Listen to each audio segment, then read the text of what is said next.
সুপ্রভিয়াস আসসালামু আলাইকুম। মৃধা মিডিয়ার পক্ষ থেকে আপনাদের সবাইকে স্বাগতম এবং এখন যে নিউজটি শেয়ার করবো সেটা হচ্ছে চমকপ্রদ নিউজ। আপনারা জানেন যে বাংলাদেশের দুর্নীতি এখন কোথায় গিয়ে পড়ছে? আপনারা যদি তার সামান্যতম একটু উদাহরণ টেনে ধরেছে যে আল জাজিরা। আপনারা জানেন আল জাজিরা একটি ডকুমেন্টারি করেছেন, আর সেই ডকুমেন্টারি করেছেন সাবেক ভূমি প্রতিমন্ত্রী সাইফুজ্জামান চৌধুরী জাবেদের বিরুদ্ধে। তার রয়েছে ব্রিটেনে ৩৬০টি বাড়ি। আপনারা বুঝতে পারছেন, তার রয়েছে ৩৬০টি বাড়ি, শুধু ব্রিটেনেই তার ৩৬০টি বাড়ি। এবং আফসানা বেগম এমপি, তিনি হচ্ছেন ব্রিটেনের পপুলার এবং লাইম হাউসের এমপি। তার এলাকায় রয়েছে তার ৭১টি বাড়ি। তিনি অর্থাৎ Afsana Begum MP British national crime এজেন্সিকে তিনি চিঠি লিখেছেন।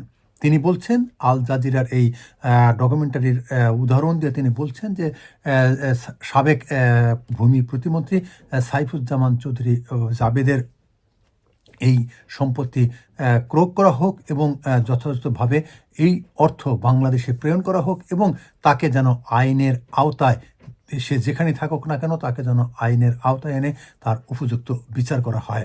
এটি শুধু একটি উদাহরণ দিয়েছেন আল জাজিরা। এবং বাংলাদেশের দুর্নীতি আসলে আকাশচুম্বী। আপনার এক একটা দুর্নীতির চিত্র দেখলে আমাদের চোখ কপালে উঠে যায়। সুপ্রিয় ভিউয়ার্স, তবে আফসানা বেগম এমপি তিনি কিন্তু সবসময় বাংলাদেশের পক্ষে তিনি সোচ্চার ভূমিকা পালন করে থাকেন। এবারও তিনি ব্রিটিশ সরকার এবং ব্রিটিশ ক্রাইম এজেন্সির কাছে তিনি জানতে চেয়েছেন যে এই অর্থ কিভাবে আসলো এবং এই মানি লন্ডারিংয়ের অর্থ যাতে যথাযথভাবে বাংলাদেশে ফেরত দেওয়া যায় সেই ব্যবস্থা করার জন্য। এজন্য আফসানা বেগম এখন ধন্যবাদের ভাসছে এবং সবাই তাকে অভিনন্দন জানাচ্ছে যে এই ধরনের একটি সোচ্চার ভূমিকা নেওয়ার জন্য। সুপ্রিয় ভিউয়ার্স, আজকে এ পর্যন্তই। আপনারা সবাই ভালো থাকবেন, সুস্থ থাকবেন। তবে বাংলাদেশের দুর্নীতি আসলে, এই দুর্নীতি কবে লাগাম ফিরবে এবং আমাদের বিবেক কবে ফিরবে?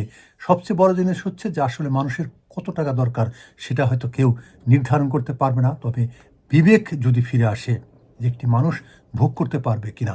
আপনারা জানেন ৩৬০টি বাড়ি, ৩৬৫ দিন।